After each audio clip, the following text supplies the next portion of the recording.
grayling fishing. I think it goes back to being a kid growing up in the Cotswolds. I had access to a couple of little rivers and stuff running through some farmers' fields, and I used to cycle down on my bike, not really knowing too much about grayling and trotting corn to try and catch anything. And the fish that I caught the most was really big, obviously looking back now, pristine grayling. I think as my angling kind of developed over time, there's always that niggling thing in the back of my head that you know, these fish that I was catching as a kid and not weighing and not taking photos of and, you know, just having fun, have always kind of fascinated me. So in the last few years I've kind of come back to it, I guess, because of that. But as a, you know, predominantly a lure angler, kind of moving it towards this style of fishing, I think I love the mobility of grayling fishing and trotting in general. I just think, you know, being able to just come out with a rod, a bag, a net, and just explore for miles and miles and miles is just brilliant. And at the end of the day, when you then connect with a massive grayling, there is absolutely nothing like it. It's they are, you know, big versions of little things is something that's always fascinated me. And I think, you know, it's the same with perch and roach and all sorts, but grayling are just majestic creatures, as we all know. And when you hook one of those big fish at the end of a long trot, there is very little like it in angling. Just pure fear and exhilaration all at the same time, and when they end up in the bottom of the net, there is very little better than a very big grayling on a cold winter's day in the middle of a field by yourself. It's pretty cool.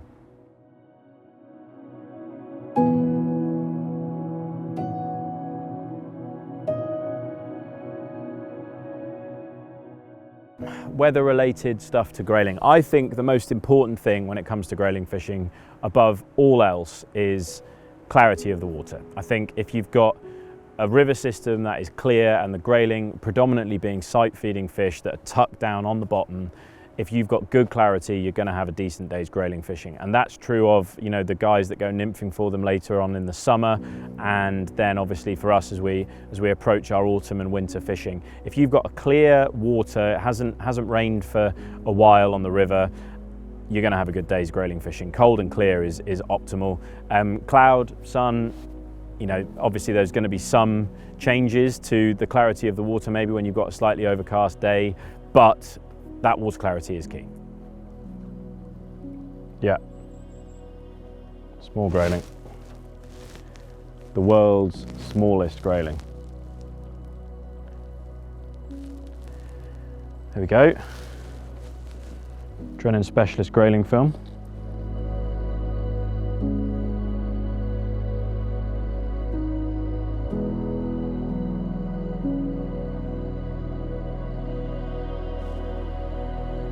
Yeah.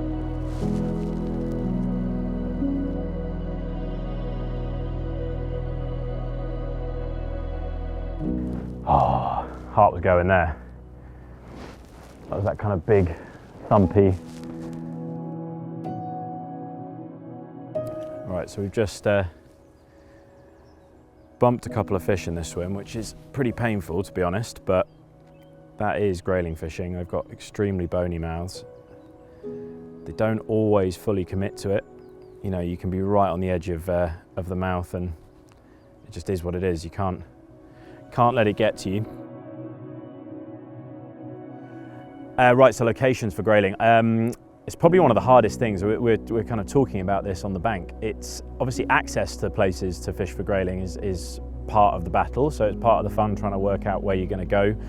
Once you've found a river that holds grayling and that you can go and target, it's about finding those kind of deeper areas within swims. So it doesn't have to be the deepest part of the river, but if you've got a swim that is generally say 2 foot deep, and you've got a scour down one side that's a little bit deeper, 2.5, 3 foot deep, and you'll be able to tell that from obviously the coloration, or, you know, I always take a pair of polarized glasses with me so you can kind of see what's going on. Find that deeper area in the swim, and then obviously that's where you want to run your bait through. A kind of big thing that I've picked up on in the last couple of years is fishing the kind of head end of deep pools. So finding areas on the places that you're fishing where you've got a nice shallow riffle that drops off into a deep pool. And that's where it really comes into play, having your bolt shot. You want to drop that bait right at the top of that swim and almost run it down the slope on the way in and really hold it back.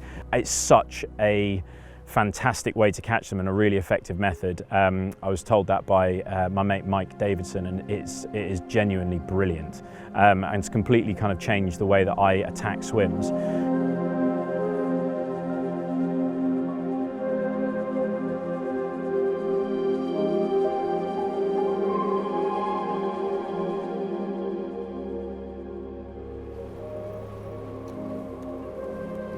It's a better one.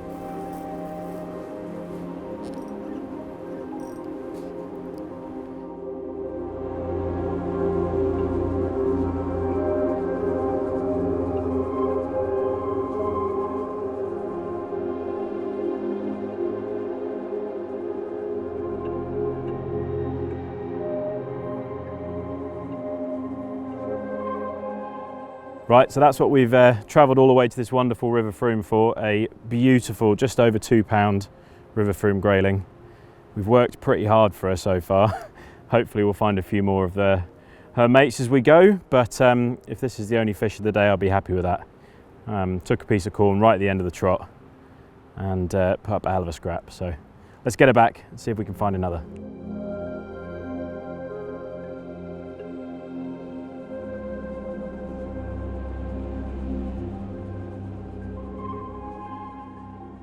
Right, so my setup for grayling, I guess it's pretty similar to what I'd use to go trotting for roach and dace on various rivers. I've got a 13-foot plus acolyte, and I've also got a 17-foot acolyte as well. And although some would say it's probably overkill to have a 17-foot rod on a small river like this, I absolutely love the control that it gives me, to be able to just lay the float across onto the other side or wherever I want to put it. It's just so much easier to pick the line up, and gives me kind of, in my opinion, more control. So I tend to use my 17-foot acolyte when I'm grayling fishing. It's a little bit softer than my 13-foot plus. So today I've got the 17-foot acolyte. I'm using £6 double strength on the reel. Now that probably sounds like overkill, but from my lure fishing background, I guess I've kind of gone down the road of looking at the diameter of the line as well as obviously the properties involved. And with the £6 double strength with a lower diameter than the £5 float line, for example, I find on the faster rivers where I want to be able to pick the line up, there's a little bit more weight in the double strength, and I'm not too bothered about the fact that it doesn't necessarily float as well as the float fish in this particular scenario. I'm using a kind of peacock quill Avon float down to a bulk shotting pattern because I like the ability to change my shotting pattern through the day. Do I ever change my shotting pattern through the day? Most of the time, no, but it is really nice to be able to do that. Down to a size 14 swivel, and then I tend to use either the old red maggot hooks on, pre-tied £3.8 seems to be quite a nice balance for me, but I've also been playing with the acolyte red maggot and maggot plus hooks, which are a complete step forward from the old red maggot hooks. They seem to last in their sharpness. That PTFE coating is fantastic, and they've got the ability to kind of stop the maggot from rotating itself onto the point of the hook. That's all in the design of the way that the shank is bent up onto the point. So I've been really impressed with the acolyte hooks. The only obviously thing that you need to do is be able to tie those spade end hooks on, which is something that I've had to develop over time. Yeah.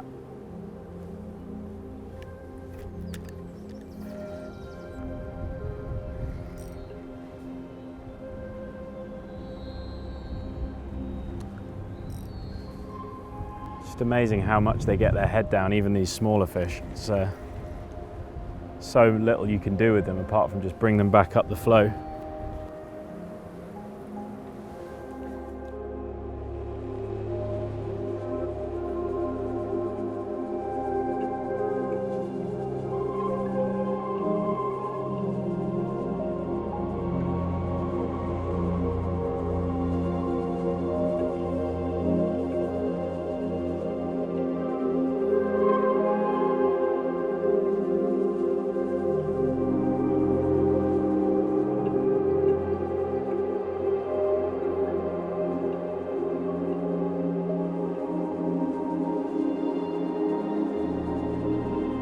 Right, so light London buses, 2 at once. We've fished hard all morning and come to lunchtime, dropped into a couple of swims and 2 2-pounders in probably 4 or 5 casts really if you stack them together.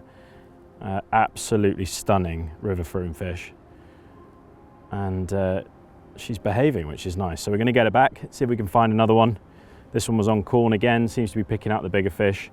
Just holding it back at the top of the run, and float just dipped away, and there she is. Look at that fin.